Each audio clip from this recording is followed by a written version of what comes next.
ಉಪವಾಸ ತಿನ್ನಲ್ಲ ನಾನು. ನೀ ಅದನ್ನ ಉಪ್ಪು ಹಾಕು, ಯಾವ್ದ್ರ ಉಪ್ಪು ಹಾಕು, ಶಾವ್ಗೆ ಬಿಟ್ಟು ಏನು ತಿನ್ನೋದಿಲ್ಲ. ಹಾಗಾಗಿ ನನ್ನ ಮಗ ಇದ್ರೆ ಸಿಲಿಂಡರ್ ಖಾಲಿ ಆಗೈತೆ ಅಂತೇಳಿ ಹಸಿ ಅವಲಕ್ಕಿ ಮಾಡ್ಕೊಳಕತ್ತಾನು. ಯಾವ ರೀತಿ ಮಾಡ್ಕೊತಾನ ಅಂತ ನೋಡ್ರಿ. ನಮ್ಗೆ ಬೇಕಾದ್ರೆ ಉಳ್ಳಾಗಡ್ಡಿ ಹಾಕೋಬಹುದು, ಇಲ್ಲಾಂದ್ರೆ ಹಂಗ ತಿನ್ಬಹುದು. ಏನಂತೀರಾ? ನಮಸ್ಕಾರ ಎಲ್ಲರಿಗೂ. ಎಲ್ಲರೂ ಹೆಂಗದಿರಿ? ಆರಾಮದಿರೇನು? ನಾವು ಆರಾಮದೀವಿ ನೋಡ್ರಿ. ನೀವು ಎಲ್ಲರೂ ಆರಾಮದ್ರಂತೇಳಿ ಭಾವಿಸ್ತಾ ಇವತ್ತಿನ ವ್ಲಾಗ್ನ ಸ್ಟಾರ್ಟ್ ಮಾಡೋಣ ಬರ್ರಿ. ಇವತ್ತು ಶುಕ್ರವಾರ ಬೆಳಗ್ಗೆ 6 ಗಂಟೆ ಆಗೈತೆ ನೋಡ್ರಿ. ಅಂದರೆ 5 ಗಂಟೆಗೆ ಎದ್ದು ಸ್ವಲ್ಪ ಕಸ ಗುಡಿಸಿನೆಲ್ಲ ಒರೆಸಿ ಜಳಕ ಮಾಡಿ ದೇವ್ರ ಪೂಜೆ ಮಾಡಿಬಿಟ್ಟು ನಮಸ್ಕಾರ ಮಾಡಾಕತ್ತೀನಿ ನೋಡ್ರಿ. ಇವತ್ತು ವೈಕುಂಠ ಏಕಾದಶಿ ಎಲ್ಲ, ಹೀಗಾಗಿ ದೇವ್ರ ಪೂಜೆ ಮಾಡಿಬಿಟ್ಟನೆ ನೆಕ್ಸ್ಟ್ ಕೆಲಸ ಮಾಡ್ಬೇಕಂತೇಳಿ ನಸಿಕಿನಾಗ 5 ಗಂಟೆಗೆ ಎದ್ದು ನಮ್ಮ ಮನೆಯವ್ರಿಗೆ ನೆಲ ಒರೆಸ್ಕೊಟ್ರು. ನಾನು ಕಸ ಗುಡಿಸಿದೆ ಮತ್ತು ಇಬ್ಬರು ಕೂಡ್ಬಿಟ್ಟು ಪೂಜೆ ಮಾಡಿದ್ವಿ. ಈಗ ಪೂಜೆನೂ ಆಯಿತು. ಈಗ ರೀ ಟೈಮು 6:30 ಆಗೈತಿ. ಇನ್ನು ಟೈಮ್ ಇತ್ತಲ್ಲ, ಮತ್ತು ಬೆಳಗ್ಗೆ ಯೋಗ ಮಾಡಿತ್ತಿಲ್ಲ ರೀ, ಅದಕ್ಕಾಗಿ ಯೋಗ ಎಲ್ಲ ಮುಗಿಸ್ಕೊಂಡ್ಬಿಟ್ಟು ಈಗ ಮನು ಇದ್ರೆ ಕಿರಾಣಿ ಸಂತಿ ತೊಗೊಂಬಂದ್ರೆ ಅಂದರೆ ಸಾಬುದಾಣಿದು ಬೇಕಾಗಿತ್ತು ಸ್ವಲ್ಪ, ಅದನ್ನೇ ಎತ್ತಿಡಾಕತ್ತಿದ್ದೆ ರೀ. ಅಂದರೆ ಸಂಜೆ ಮುಂದಾಗ ಸಾಬುದಾನಿ ಮಾಡಕ್ಕೆ ಬರುತ್ತೆ ಅಂತೇಳಿ ಅವ್ರ ಪಾಪ ಮತ್ತು ಗಾಡಿ ಒಯ್ತಾರಲ್ರಿ, ಮತ್ತು ಅವ್ನಿಗೆ ಹೋಗಕ್ಕೆ ತ್ರಾಸ ಆಗುತ್ತೆ. ಅದಕ್ಕಾಗಿ ಸಾಬುದಾನಿ ತೊಗೊಂಬಾರಪ್ಪ ಅಂತ ಹೇಳಿದೆ. ಸಾಬುದಾನಿ, ಉಪ್ಪು, ಹಾಲು, ಸ್ವಲ್ಪ ಹೆಸರು ಕಾಳು ಮತ್ತು ಶೇಂಗಾ ಬೇಕಾಗಿದ್ದ ಹೋಗಿ ತಂದನ್ರಿ. ಅಂದ್ರೆ ನಮ್ಮ ಮನೆಯವರು ನಾನು 3 ಮಂದಿ ಉಪವಾಸ ಮಾಡಾಕತ್ತೀವಿ. ನಮ್ಮ ಮನೆಯವ್ರು ಫಸ್ಟ್ ಉಪವಾಸ ಮಾಡ್ತಂದ್ರು, ಹಿಂಗಾಗಿ ನಾನು ಇವತ್ತು ಉಪವಾಸ ಮಾಡಿದ್ದು. ಅಂದರೆ ನಿನ್ನೆ ಗುರುವಾರನೂ ಉಪವಾಸ ಇತ್ತಂದ್ರೆ, ಹಿಂಗಾಗಿ ಇವತ್ತೇನು ಮಾಡಬೇಕು ಬಿಡ್ಬೇಕಂತ ವಿಚಾರ ಮಾಡ್ತಾ ಇದ್ದೆ. ನಮ್ಮ ಮನೆಯವರು ಮಾಡ್ತೀನಿ ಅಂತಂದರು. ಉಪವಾಸ ಇವತ್ತು ವೈಕುಂಠ ಏಕಾದಶಿ ಐತಂತೆ. ನಾನು ಮಾಡ್ತೀನಿ ಅಂದ ಕೂಡಲೇ ನಮ್ಮ ನಾನು ಮಾಡ್ತೀನಿ ಮಮ್ಮಿ ಉಪವಾಸ ಅಂತಂದ್ಲು. ಹಿಂಗಾಗಿ ನಾನು ಮತ್ತು ನಮ್ಮ ಮನೆಯವರು 3 ಮಂದಿ ಉಪವಾಸ ಮಾಡಿದ್ದೀವಿ ರೀ. ಬೆಳಗ್ಗೆಯಿಂದ ಏನೂ ತಿನ್ನೋದಿಲ್ಲ, ಸಂಜೆಗೆ ಮಾತ್ರ ಸ್ವಲ್ಪ ಸಾಬುದಾನಿ ಮತ್ತು ಖಜೂರಿ ಇಂಥದ್ದು ಏನಾದರೂ ತಿನ್ನಬೇಕಾಗುತ್ತಾ. ಅದಕ್ಕಾಗಿ ಸಂಜೆ ಮುಂದಾಗ ಸಾಬುದಾನಿ ಮಾಡ್ರೈತಂತೇಳಿ ಈಗ ನೆನೆಸಿಡಾಕತ್ತೀನಿ ರೀ. ಅಂದರೆ ನೆನಪಾಕ ಆಗೋದಿಲ್ಲಲ್ಲ ಮತ್ತು, ಅದಕ್ಕಾಗಿ ಈಗ ಒಂದ್ಸಲವನ್ನು ತೊಳೆದ್ಬಿಟ್ಟು ಮುಳುಗುವಷ್ಟು ನೀರು ಹಾಕಿಡ್ಬೇಕ್ರಿ. ಹಿಂಗಾಗಿ ಅದನ್ನ ತೊಳೆದು ನೀರು ಹಾಕಿ ಇಡಾಕತ್ತೀನಿ. ನನ್ನ ಮಗ ಇದ್ರೆ ಈ ಕಡೆ ಅವನಿಗೆ ನಾಷ್ಟಕ್ಕೆ ರೆಡಿ ಮಾಡ್ಕೊಳಕತ್ತಾನ್ರಿ. ಅಂದ್ರೆ ನಾನು ಮಾಡಿಕೊಡ್ತೀನಿ ಅಂದೆ. ಇಲ್ಲ ಮಮ್ಮಿ ನಾನೇ ಮಾಡ್ಕೊತೀನಿ, ನೀವು ನಿಮ್ಮ ಕೆಲಸ ಏನೈತೆ ಮಾಡಿರಿ, ಇಲ್ಲಾಂದ್ರೆ ಹೋಗಿ ರೆಸ್ಟ್ ಮಾಡಿರಿ ಅಂತಂದ. ನಾನು ಈ ಕಡೆ ಚಹಾ ಮಾಡ್ಕೊಂಡು ಕುಡಿಯೋದ್ರೈತಂತ ಹಾಲನ್ನು ಕಾಸಕ್ಕೆ ಇಟ್ಟಿದ್ದೀನಿ ರೀ. ಮತ್ತು ಅವು ಒಂದ್ಸಲ ಏನೈತಿಲ್ಲ ಭಾಳ ದಿವ್ಸಿನ ಕೊಟ್ಟಿರ್ತಾರೆ ಹಾಲು, ಜಲ್ದಿನೇ ಕೆಟ್ಬಿಡ್ತಾವ್ರಿ. ಬಿಸಿ ಮಾಡಿಟ್ರೆ ಹಾಳಾಗಂಗಿಲ್ಲ ಅಂತ ಬಿಸಿ ಮಾಡಿಟ್ಟೆ. ಈ ಕಡೆ ನಾನು ಸ್ವಲ್ಪ ಲೆಮನ್ ಗ್ರಾಸ್ ಹಾಕೊಂಡ್ಬಿಟ್ಟು ಚಾನು ಮಾಡ್ಕೊಂಡೆ ನೋಡ್ರಿ. ನಮ್ಮ ಮನೆಯವರು ಮತ್ತು ಹಾಗೆ ಹೋಗ್ಯಾರು, ಅವ್ರೇನು ಕುಡ್ದಿಲ್ಲ ರೀ, ಅಲ್ಲೇ ಹೊರಗಡೆ ಕುಡಿತೀನಿ ಅಂತಂದರು. ಹಿಂಗಾಗಿ ಮಾಡೋಕ್ಕೆ ಹೋಗಲಿಲ್ಲ ನಾನು ಭೀ. ಈಗ ಮನು ಇದ್ರೆ ಅವನ್ಸಲಿಂದ ಉಪ್ಪಿಟ್ಟು ಮಾಡ್ಕೊಳಕತ್ತಂದ್ರೆ, ಅಂದರೆ ಉಪ್ಪಿಟ್ಟು ಅಂದರೆ ಎಲ್ಲ ತರಕಾರಿ ಹಾಕಿಬಿಟ್ಟು ಕುಕ್ಕರ್ ಒಳಗೆ ಅದನ್ನ ಜಾಸ್ತಿ ನೀರು ಹಾಕಿ ಬೆನ್ಸ್ಬಿಡೋದ್ರಿ. ಕಿಚಡಿ ಅಂತ ಮಾಡಿಕೊಡ್ತೀನಲ್ರಿ ನಾನು, ಅದೇ ರೀತಿ ಅವನು ರೆಡಿ ಮಾಡ್ಕೊಳಕತ್ತಾನು. ನಾನು ರೆಡಿ ಮಾಡಿಕೊಡ್ತೀನಿ ಅಂದ್ರೂ ಬ್ಯಾಡ ಮಮ್ಮಿ ನಾನೇ ಮಾಡ್ಕೊತೀನಿ, ನನ್ನ ಕೆಲಸ ನಾನೇ ಅಂತ ರೆಡಿ ಮಾಡ್ಕೊಳಕತ್ತಾನ ನೋಡ್ರಿ. ಅಂದ್ರೆ ಗೋಧಿ ನುಚ್ಚಿಂದ ಕಿಚಡಿ ರೆಡಿ ಮಾಡ್ಕೊಳಕತ್ತಾನ್ರಿ, ತರಕಾರಿ ಎಲ್ಲ ಹಾಕಿಬಿಟ್ಟು. ಅದಕ್ಕಾಗಿ ಫಸ್ಟಿಗೆ ಅದು ರವಾನ ಹುರಿದು ಇಟ್ಟಾನು, ಮತ್ತು ತರಕಾರಿನೂ ಆ ಕಡೆ ಕಟ್ ಮಾಡಿ ಇಟ್ಟಾನ್ರಿ. ಕ್ಯಾರೆಟ್ ಮತ್ತು ಕ್ಯಾಪ್ಸಿಕಮ್, ಫ್ಲವರ್, ಬಟಾಟಿ, ಉಳ್ಳಾಗಡ್ಡಿ, ಟೊಮೊಟೊ ಎಲ್ಲ ಕಟ್ ಮಾಡಿ ಇಟ್ಟಾನು. ಇನ್ನು ಒಗ್ಗರಣೆನೂ ರೆಡಿ ಮಾಡ್ಕೊಳಕತ್ತಾನ್ರಿ. ಈ ಕಡೆ ರವಾನೂ ಹುರಿದು ಇಟ್ಟಾನು. ನಾನು ಅಂದೆ ಫಸ್ಟಿಗೆ ಒಗ್ಗರಣೆ ಹಾಕ್ಬಿಟ್ಟು ಅದ್ರೊಳಗೆ ಹುರಿಬೇಕಿಲ್ಲಪ್ಪ ಅಂತಂದೆ. ನೀವು ಫಸ್ಟೇ ಹೇಳಂಗಿಲ್ಲ, ಎಲ್ಲ ಆದಮೇಲೆ ಹೇಳ್ತೀರಂತ ಅನ್ನಕತ್ತಿದ್ದೆ. ಅಂದರೆ ಒಗ್ಗರಣೆ ಹಾಕ್ಬಿಟ್ಟು ಅದ್ರೊಳಗೆ ಹುರಿದ್ಬಿಟ್ರೆ ಆಗುತ್ತೆ, ಮತ್ತು ಡಬಲ್ ಸಲ ಯಾಕೆ ಹುರಿಯೋದು ಅಂತ ಅನ್ನಕತ್ತಿದ್ದೆ. ಈಗ ಫೈನಲಿ ಈ ರೀತಿ ಕಿಚಡಿನ ರೆಡಿ ಮಾಡ್ಯಾನ ನೋಡ್ರಿ. ಅಂದರೆ ಕುಕ್ಕರ್ ಒಳಗೆ ಹಾಕಿಬಿಟ್ಟು 1-2 ವಿಷಲ್ ಕೂಗಿಸ್ದ. ಈ ರೀತಿ ಆಗೈತದು. ಅವನೇ ತಿನ್ನವಲ್ರಿ, ಅವನಿಗೆ ಹೆಂಗೆ ಇಷ್ಟ ಅಲ್ಲ ಆ ರೀತಿ ಮಾಡ್ಕೊಂಡನು. ನಾನು ನಮಗೆ ಹೇಳ್ಕೊಡಂಗ ಎಲ್ಲ ಕೆಲಸ ಮುಗಿದ್ಮ್ಯಾಗ ಹೇಳ್ತಾರೆ, ಹೆಂಗೆ ಮಾಡಬೇಕಿತ್ತು ಇದು ಮುಂದೆ ನೋಡ್ತಿರ್ತಾರೆ. ಆಮೇಲೆ ಲಾಸ್ಟಿಗೆ ಹೇಳುದು ಎಲ್ಲ ಮುಗಿದ್ನ ಹಿಂಗೆ ಮಾಡಬೇಕಿತ್ತು ಇದು ಅಷ್ಟೇ.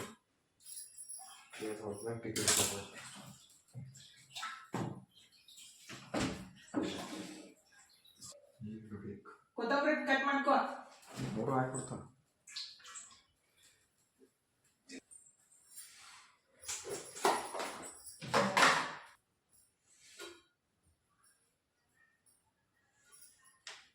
ಸೆದುಲ ಉಪ್ಪು ಹಾಕ್ತಿದ್ರಿ ನೀವು ತಿಂತೀನಿ ಅಂದ್ರೆ ಕ್ಯಾಮ್ರಾ ಎಲ್ಸಲ್ಲ ಕೆಳಗೆ ಪರ್ಸಿ ಬ್ಯಾಂಡ್ ಆಗಿತ್ತು. ಚಾಲು ಮಾಡಿಟ್ಟು ಏನಂತ ಸೆದುಲ ಉಪ್ಪು ಹಾಕ್ತೀನಿ ನೀವು ತಿಂತೀನಿ ಅಂದ್ರೆ ನಾವಲ್ಲಿ ತಿನ್ನಲ್ಲ ಮಮ್ಮಿ. ಸ್ವಲ್ಪ 1-2 ಚಮಚ ತಿನ್ನಲ್ಲ, ಉಪವಾಸ ಐತೆ ನಾನು. 1-2 ಚಮಚ ಬೇಡ ಹಾಕ್ತೀನಿ. ಏನಂದು ಉಪವಾಸ ತಿನ್ನಲ್ಲ ನಾನು. ನೀ ಅದನ್ನ ಉಪ್ಪು ಹಾಕು, ಯಾವ್ದ್ರ ಉಪ್ಪು ಹಾಕು, ಶಾಬ್ದಾನಿ ಬಿಟ್ಟು ಏನು ತಿನ್ನೋದಿಲ್ಲ. ಹಾಗಾಗಿ ನನ್ನ ಮಗ ಇದ್ರೆ ಸಿಲಿಂಡರ್ ಖಾಲಿ ಆಗೈತೆ ಅಂತೇಳಿ ಹಸಿ ಅವಲಕ್ಕಿ ಮಾಡ್ಕೊಳಕತ್ತಾನು. ಯಾವ ರೀತಿ ಮಾಡ್ಕೊತಾನ ಅಂತ ನೋಡ್ರಿ. ನಮ್ಮ ಮನೆಯೊಳಗೆ ಸಿಲಿಂಡರ್ ಖಾಲಿ ಆಗೈತಿ, ಮತ್ತೆ ಎಕ್ಸ್ಟ್ರಾ ಇದ್ದಿದ್ದನ್ನ ಹಚ್ಚೇ ಇಲ್ಲ ರೀ. ಅಂದ್ರೆ ಅದು ತುಂಬಿಟ್ಟಿಲ್ಲ. 2ನೇ ಸಲ ಈ ರೀತಿ ಹಾಕತ್ತಿದ್ದು. ಫುಲ್ ಟೆನ್ಷನ್ ಆಗ್ಬಿಟ್ಟೈತಿ ಅಂದ್ರೆ ಹೊಶುವರೆ ಆಗೈತಿ ಮನೋಗೆ. ಸಿಲಿಂಡ್ರ್ ಖಾಲಿ ಆಗೈತಿ ಅಡ್ಗೆ ಮಾಡ್ಬೇಕಾದ್ರೆ ಅದಕ್ಕಂತೇಳಿ ಈಗ ಹಸಿ ಅವಲಕ್ಕಿ ಮಾಡ್ಕೊಂಡು ತಿನ್ನಾಕತ್ತ ನೋಡ್ರಿ. ಐಡಿಯಾ ಹುಡುಕ್ಯಾಡೆ ನಾವನೇ ಹೊಶು ಆದ್ಮೇಲೆ ಏನಾದರೂ ಒಂದು ಐಡಿಯಾ ಬಂದ್ಬಿಡ್ತೈತಲ್ಲ. ಅವಲಕ್ಕಿ ತೊಯಿಸ್ಬಿಟ್ಟು ಖಾರ, ಉಪ್ಪ, ನಿಂಬೆಹಣ್ಣು, ಕೊತ್ತಂಬರಿ, ಶೇಂಗಾ ಪುಡಿ ಹಾಕಿ ಬಿಡೋದ್ರಿ. ಶೇಂಗಾನು ಹುರಿದಿಲ್ಲ ರೀ, ಹಂಗೆ ಪೌಡ್ರ್ ಮಾಡ್ಯಾನು. ನಮ್ಮ ಮನೆಯವ್ರೇ 6 ಗಂಟೆ ಮ್ಯಾಲೆ ಬರ್ತಾರೋ ಅಷ್ಟೋ ತನಕ ಏನು ಮಾಡಬೇಕು ಆಮೇಲೆ ಅವಾಗ ಬರೋಗಿತ್ತ ಪೆಲ್ಲ ಮಾಡ್ಬೇಕು. ಅವ್ರು ಬರೋ ತನಕ ಏನು ಮಾಡಲಿ? ಸಿಲಿಂಡ್ರ್ ಇಲ್ಲಂದ್ರೆ ಏನು ಬಾಯಿ ಮೇಲೆ ಇಟ್ಟು ಕುದಿಸ್ಲಿ? ಹೊರ ಬೆಂಕಿ ಹಚ್ತಿದ್ರೆ ಬೇಡಪ್ಪ, ಇಲ್ಲಿ ಬೆಂಕಿ ಹಚ್ತಿ. ಈಗ ಹಸಿ ಅವಲಕ್ಕಿ ತಿನ್ನೋದು ಮನು ಪಾಪ್ ಕೂಸ್. ಹೌದಾ? ಖಾರದ ಪುಡಿ, ಶೇಂಗಾ ಪುಡಿ, ಧನಿಯಾ ಪುಡಿ, ರುಚಿಗೆ ತಕ್ಕಷ್ಟು ಉಪ್ಪು, ನಿಂಬೆಹಣ್ಣು, ಕೊತ್ತಂಬರಿ, ಬೇಕಂದ್ರೆ ಉಳ್ಳಾಗಡ್ಡಿ ಹಾಕೋಬಹುದು, ಇಲ್ಲಾಂದ್ರೆ ಹಂಗ ತಿನ್ಬಹುದು. ಏನಂತೀರಾ? ಗ್ಯಾಸ್ ಖಾಲಿ ಆಗೈತಿ. ಮಾಡ್ಕೊಳ್ಳಿ, ತಿನ್ಕೊಳ್ಳಿ ಹಸಿ ಅವಲಕ್ಕಿ. ನಾವಂತೂ ತಿನ್ನಂಗಿಲ್ಲ. ಬೆಳಿಗ್ಗೆ ಚಾ ಕುಡ್ದಿ, ಇನ್ನು ಸಂಜಿಕ ನೋಡಬೇಕು. ಗ್ಯಾಸ್ ತಂದುಬಿಟ್ರೆ ಸಿಲಿಂಡ್ರ್ ತಂದ್ರೆ ಮಾಡ್ಕೋದು, ತಿನ್ನೋದು. ಇಲ್ಲಾಂದ್ರೆ ಇವತ್ತು ಫುಲ್ ಡೇ ಉಪವಾಸ ಮಾಡಿ ಮಾಡಿ ತಿನ್ನಿ ತಿನ್ನಿ. ಹೆಂಗಿದೆ ಟೇಸ್ಟ್? ಚಲೋ ಆಗೈತೆ? ನಾವು ಮಾಡಿದ್ರೆ ಚಲೋ ಆಗೈತೆ. ಹೌದನ? ನಾವು ಅಲ್ಲೋ ನೀನು ಒಲ್ಲ ಅಂತ ಹೇಳೋದು ಮತ್ತೆ. ಈಗ ರೀ ಟೈಮ 8 ಗಂಟೆ ಆಗೈತೆ ನೋಡ್ರಿ. ಮನು ಹೋಗಿ 1-2 kg ಅಷ್ಟು ಸಿಲಿಂಡ್ರ್ ಹಾಕ್ಸ್ಕೊಂಡು ಬಂದಾನು. ಅಂದ್ರೆ ನಂಬರ್ ಹಚ್ಚಿದೀವಿ ರೀ, 2 ದಿವಸ ಬಿಟ್ಟು ಕೊಡ್ತಾರಲ್ಲ, ಅದಕ್ಕಾಗಿ ಈಗ 2 kg ಹಾಕ್ಸ್ಕೊಂಡು ಬಂದ್ರಾಯ್ತು. 2-3 ದಿವ್ಸನಾಗ ಬರುತ್ತದು. ಅದಕ್ಕಾಗಿ 2 kg ಅಷ್ಟು ಹಾಕ್ಸ್ಕೊಂಡು ಬಂದ್ಬಿಟ್ಟಿನಿ. ಹಚ್ಚಾಕತ್ತ ನೋಡ್ರಿ. ನಮ್ಮ ತನಗಂತೂ ಫುಲ್ ಹಶು ಆಗಿತ್ತು. ಯಾಕಂದ್ರೆ ಬೆಳಗ್ಗೆಯಿಂದ ಏನೂ ತಿಂದಿತ್ತಿಲ್ಲ, ಉಪವಾಸ ಮಾಡ್ತೀನಂತೇಳಿ ಹಂಗೆ ಇದ್ಲು. ಮತ್ತು ಬಂದ ಕೂಡಲೇ ನಾನು ಸಾಬುದಾನಿ ಏನಾದರೂ ಮಾಡಿಕೊಡ್ತಿದ್ದೆ.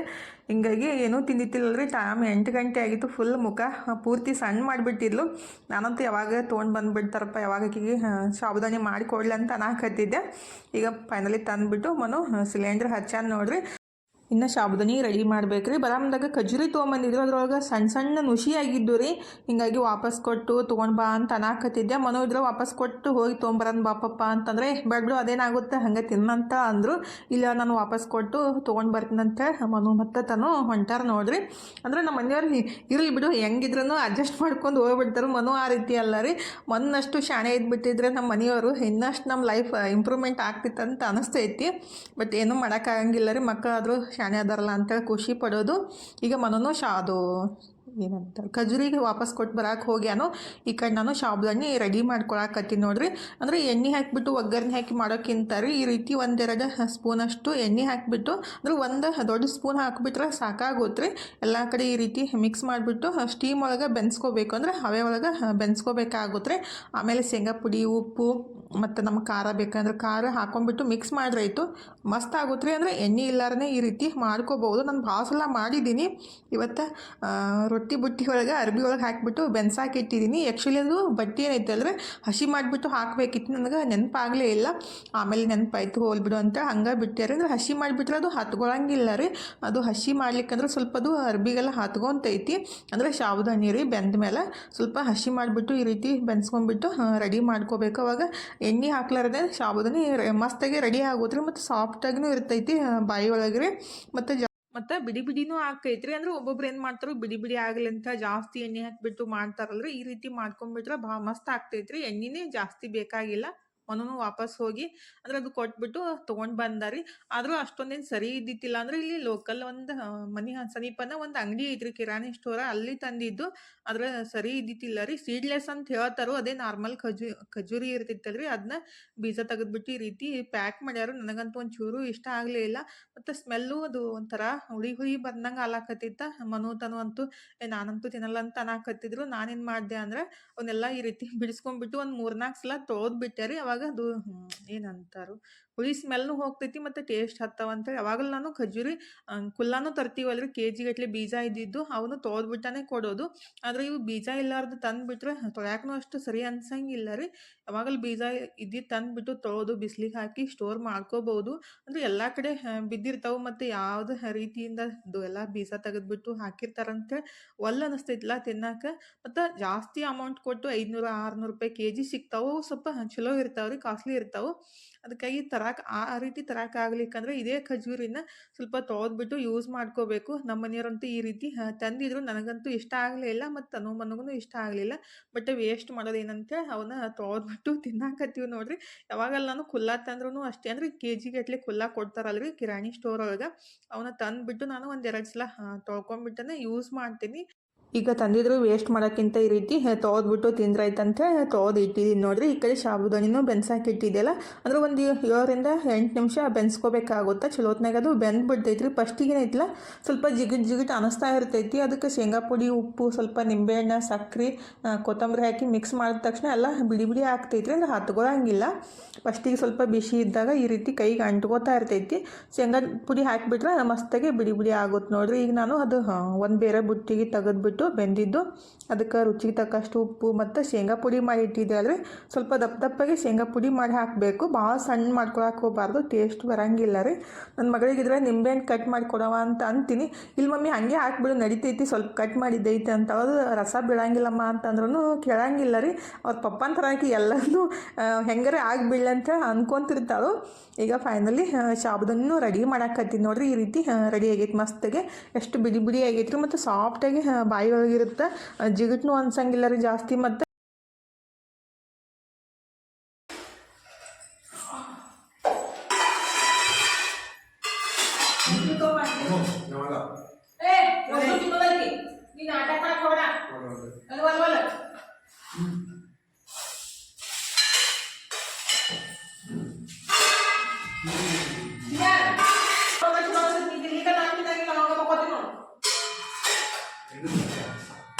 ಎಲ್ಲರಿಗೂ ಸಮ ಇರ್ತೈತೆ.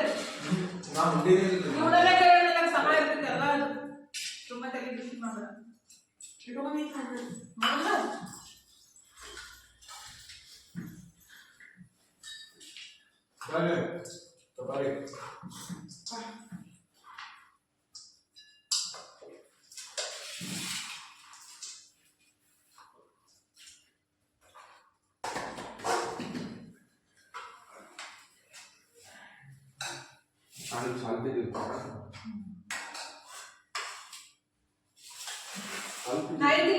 ಇವತ್ತಿನ ವಿಡಿಯೋನು ಇಲ್ಲೇ ಮುಗಿಸೋಂದ್ರೆ ಇವತ್ತಿನ ವಿಡಿಯೋ ಹೆಂಗೆ ಅನ್ನಿಸ್ತಂತ ಕಮೆಂಟ್ ಬಾಕ್ಸ್ ಒಳಗೆ ಹೇಳೋದು ಮರ್ಯಾಕೆ ಹೋಗ್ಬೇಡ್ರಿ. ವಿಡಿಯೋ ಇಷ್ಟ ಆಗಿದ್ರು ಒಂದು ಲೈಕ್ ಮಾಡಿರಿ. ಮತ್ತು ಇನ್ನೂ ಯಾರೆಲ್ಲ ಸಬ್ಸ್ಕ್ರೈಬ್ ಮಾಡ್ಕೊಂಡಿಲ್ಲ ಪ್ಲೀಸ್ ಸಬ್ಸ್ಕ್ರೈಬ್ ಮಾಡಿಕೊಂಡೆ ಸಪೋರ್ಟ್ ಮಾಡಿರಿ. ಇಷ್ಟೋ ತನಕ ವಿಡಿಯೋ ನೋಡಿದ್ದಕ್ಕೆ ತಮ್ಮೆಲ್ಲರಿಗೂ ಹೃದಯದ ತುಂಬ ಧನ್ಯವಾದಗಳು ರೀ. ಥ್ಯಾಂಕ್ ಯು ಫಾರ್ ವಾಚಿಂಗ್ ರೀ. ಬಾಯ್ ರೀ ಎಲ್ಲರಿಗೂ. ನಮಸ್ಕಾರ ರೀ. ಹೋಗಿ ಬರ್ತೀವಿ ರೀ. ಮತ್ತೆ ನೆಕ್ಸ್ಟ್ ವ್ಲಾಗ್ ಒಳಗೆ ಸಿಗ್ತೀವಿ ರೀ.